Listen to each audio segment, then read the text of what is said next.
Up next, we have Belle Thompson. Belle Thompson is a trumpet player originally from Seattle, Washington. She completed her undergraduate studies in jazz performance at Temple University in Philadelphia, Pennsylvania. Belle has shared the stage with renowned artists such as Bruce Barth, Jaleel Shaw, and Chris Davis, among others. She has graced renowned venues including Montreux Jazz Festival, Chris Jazz Festival Cafe, and the Seattle Jazz Fellowship. Belle's committee member is founder and artistic director of the Berklee Institute of Jazz and Gender Justice, Terry Lynn Carrington, and Belle's advisor is Assistant Professor Lihi Haruvi. Please welcome to the stage Belle Thompson.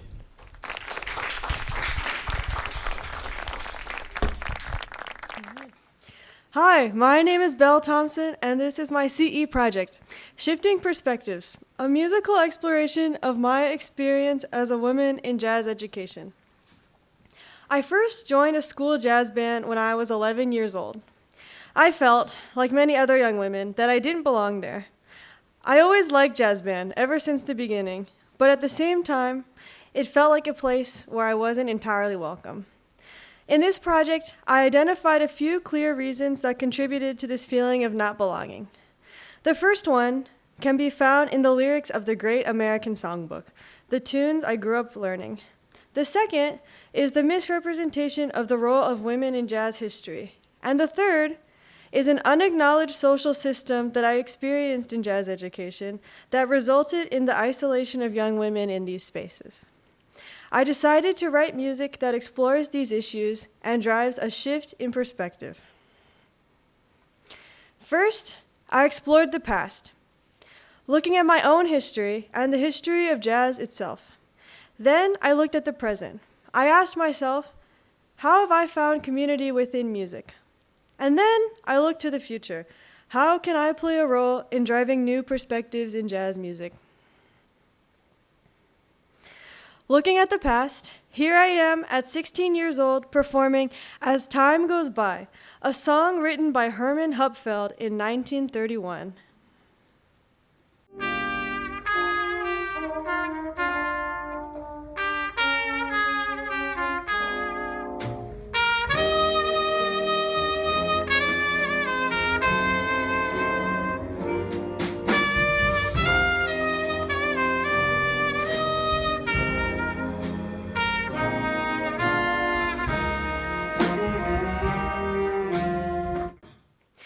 This song is a jazz tune that came out of the Great American Songbook.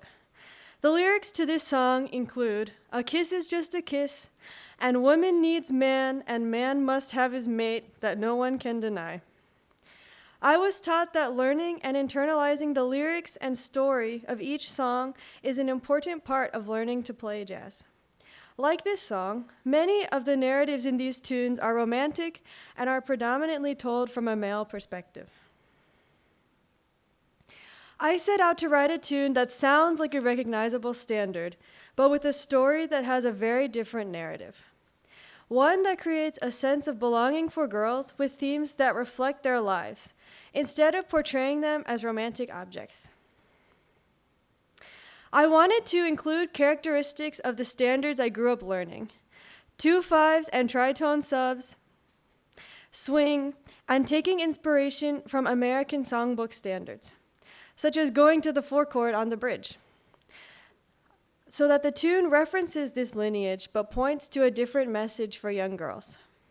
I particularly looked at the arrangements of female jazz musicians Ella Fitzgerald, Sarah Vaughan, and Blossom Dearie, the way they improvise with and without lyrics, interact with the rhythm section, and create arrangements. I consider accompanying vocalists its own course of study and a type of standard created by women. This is my composition, Place I Should Be.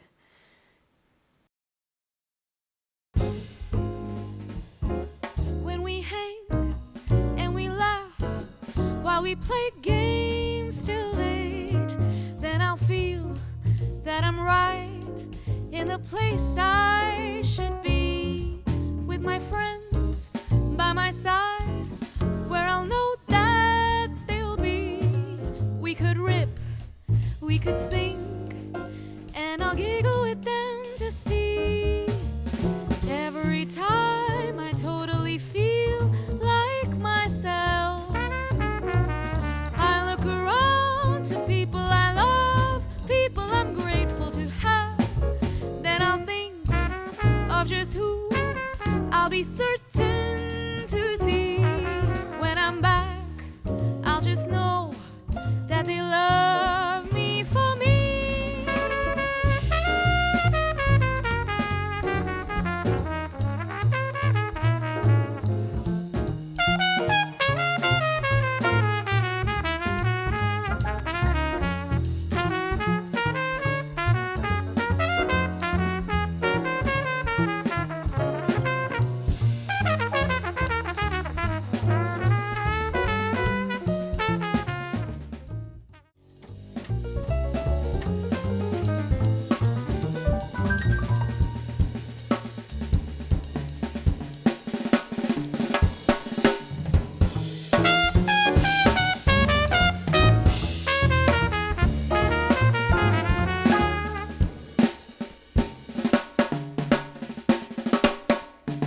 When we hang and we laugh while we play games till late, then I'll feel that I'm right in the place I should be.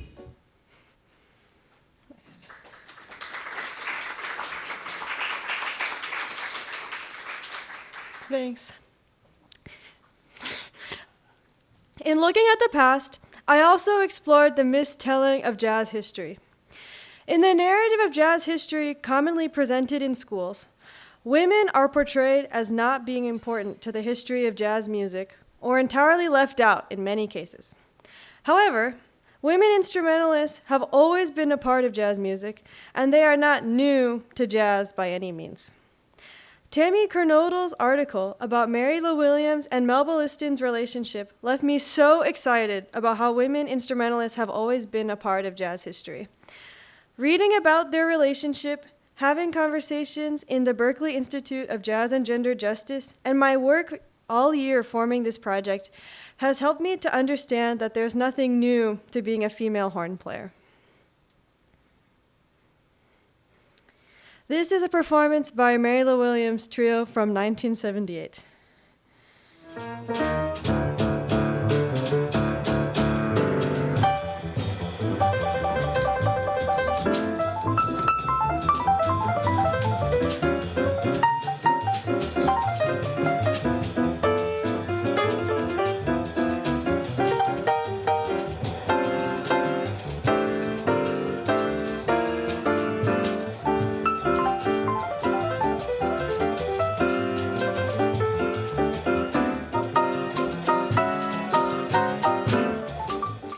I set out to write a tune inspired by Mary Lou Williams' composition Virgo in a way that would acknowledge this musical lineage.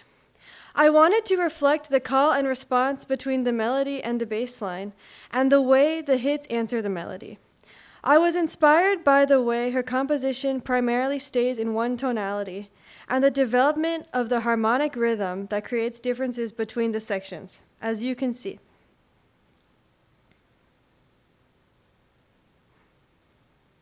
Here's my composition lineage.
Looking at my past, as an undergraduate, I was one of 2 female instrumentalists in a program of over 100 jazz performance majors. I've been thinking about how this reality went unaddressed. We never spoke about it. It was so normalized, and it was treated as the way things are. Looking at the present and being at Global this year, I fostered new friendships with other students, and for the first time, had friends to talk about feeling out of place and dealing with a male-dominated environment. Having this chance to talk about what we wear or how we talk at school has meant a lot to me. This composition, Belle and Aditi's Dreams, represents a collaboration between my fellow student and now close friend, Aditi Malhotra, and I. I wrote the melody based on a duo-free improvisation Aditi and I performed in Lihi Haruvi's Performing Composer class. This was a new composition technique I learned this year, as well as improvising free was something new for me I worked on this year. Here is an excerpt from our improvisation that I pulled from to write the melody in my composition.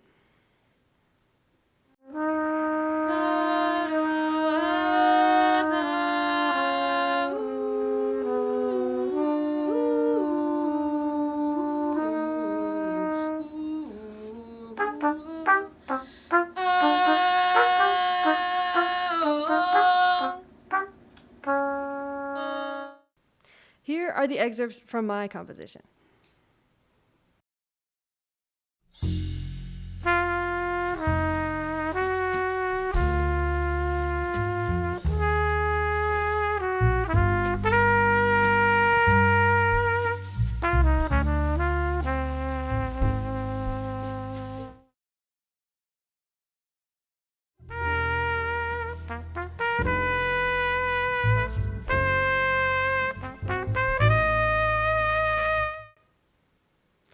In choosing the harmony, I decided to allow space for musical practices that I love, that are a big part of my musical background, with my new approach to composition, combining the old and the new. Inspired by the works of jazz greats, I utilized dominant sharp 11 chords in bars 9 through 12 to create a feeling of unsettled. Here is my composition, Belle and Aditi's Dreams.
This next composition represents future possibilities in music and in approach that I learned this year. embracing the unknown, and doing things I never imagined doing. In Towards Uncertainty, I used some of the concepts we learned this year at Global, such as tetrachords and zero gravity. One of the most impactful experiences for me from this year was the Children of the Light Masterclass, where we learned about Wayne Shorter's concept of continuously being open at any time to where music can go without preconceived ideas, jumping without a net. Also, in this composition, you can see the employment of tetrachords. The first 4 notes of a scale, and experimenting with permutations and inversions, balancing between lighter and darker sounds. This is my composition, Towards Uncertainty.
For my future plans, I want to develop an educational workshop I could bring into schools that is inclusive while also being true to the tradition of mentorship and learning jazz from the lineage of great musicians who have come before.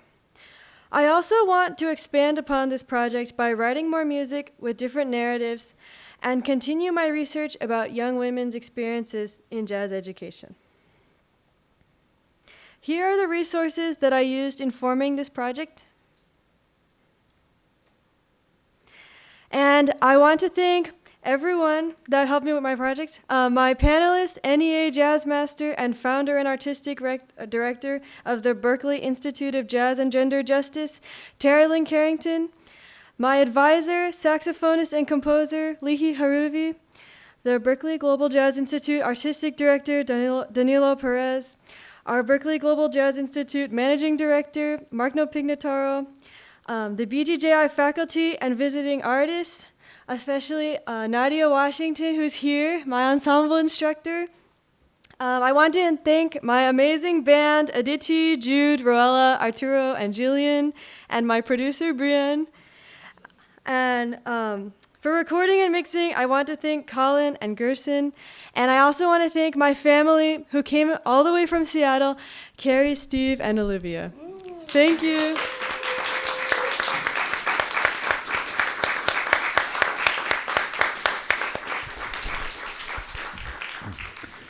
Congratulations, Belle. And now we're going to start the second part of the presentation, the question and answer. We're going to start with your panelist, Professor Terry Lynn Carrington.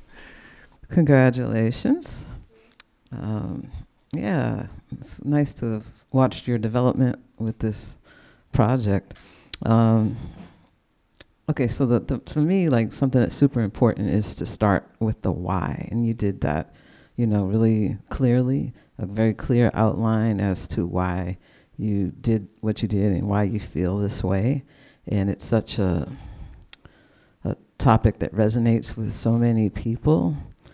So thank you for being so clear with your outline as to why you did it and the whole past, present, future, looking at it through your personal lens, but also through the historic lens. So thank you for that. Yeah, and it's interesting that the narratives, I found it interesting to look at the narratives that we've all been fed, so to say, through these standards, through the history of jazz. And they are, for the most part, I would say, I'll go out on a limb and say they're not relevant anymore. So it's interesting to see the juxtaposition of a new narrative lyrically, but with traditional sounding music. And it's fascinating because most other genres, the music moves forward as well as the narrative. But jazz education has kept the music in a certain place, early jazz education. So thanks for pointing that out. On the other hand, I would also encourage you, I know, through listening to your development just over this year, I would encourage you to keep moving forward in that way with your own writing and playing. And I see that you're moving forward conceptually, which is great. Because at the end of the day, we're not, none of us are Cole Porter or Irving Berlin or Anne Ronnell, which is, I always have to point her out because she was one of the few that was writing music, not just lyrics. But none of us are them, so it's a difficult task to write music that sounds from that era. So I'm very happy to see you see the things that you've discovered this year and pointing toward new perspectives with your composing and playing. I did have a question about the Mary Lou Williams clip. I think you didn't exactly say why you played that clip because it wasn't the song that you pointed out. Though I'd love to hear and see Mary Lou Williams anytime. And one of my other questions regarding that was who were the side people with her? Do you know? To be honest, I didn't put it in my notes, so I don't know off the top of my head. But that's my mistake. But I played it. I played it because I think in my experience learning about female jazz musicians and talking about it, in like my own emotional experience, it feels really different to see it, and see people live now too. But to me, it feels really different to see it. And also in our class, it was really interesting to show the video. And before I had developed the script, I didn't really announce who was playing. And it was interesting to have a discussion in the class about like, who is this and like, what's going on? And you mean who is Mary Lou Williams? Yeah, who is Mary Lou Williams, Okay. and why am I interested in her? So after we talked about that in Lots the of class, work to be done. I decided to keep it in the presentation. Yeah, no, that's good. But that's what those are, I'm just encouraging you to point that out because that's a Yeah. very important part of why you played it. So, again, to see that you've kind of learned these new techniques or perspectives in the last year, it's not a lot of time to apply that stuff. So congratulations for that with how you approached the last two songs. And I hear a lot of potential with that approach and want to encourage you to keep moving forward in that way and to really develop your own voice, which I feel like you're on your way to doing. And you said, you quoted Wayne Shorter, jumping without a net. So I think that you have to do that to find your own voice. But Um, the theme, overall, the theme that you outlined, you set a nice path forward for yourself to further develop that theme, because there's not enough scholarship on that theme as to why things are the way they are, and actually applicable methods and ways to change things.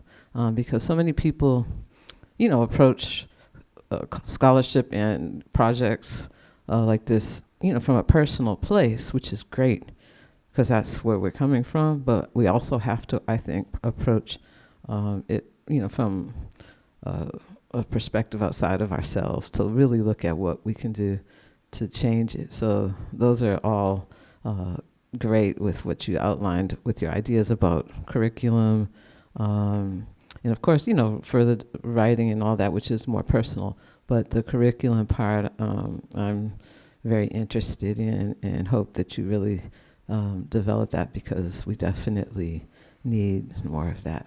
So congratulations. Yeah, thank you. Thank you, Terry.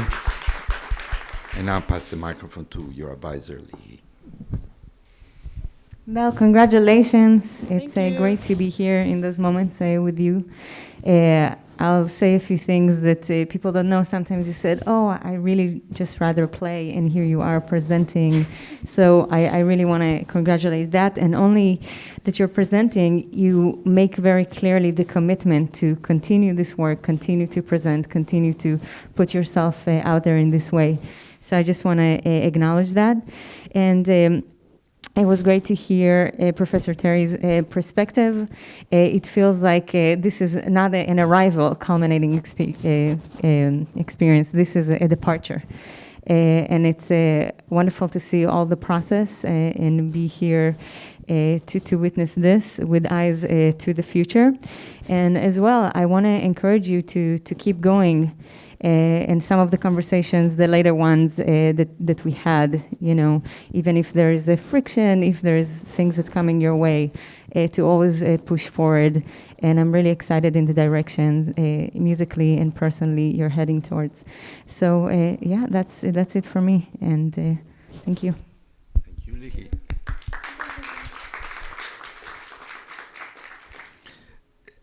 Bella, I'm glad that you remind me about the episode in class with Mary Lou Williams, that the class is, who's that musician?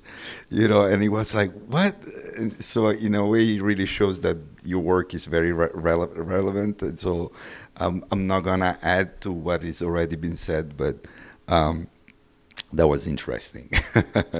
And so my question actually, it comes from a different point of view, and it's more about your playing. As an arm player, I'm very, sensitive to sounds, in trumpet, saxophone, etc. So I want, and it was interesting that, I don't know if it was by chance, but they were playing Chet Baker before your presentation, and I do feel like there's something in your playing that now with this beautiful speaker, I could really kind of appreciate in your sound that really resonates with me. You have like this very soulful, melodic, relaxed sound. I feel like you're evoking in your sound the past, but absolutely with a modern sensitivity.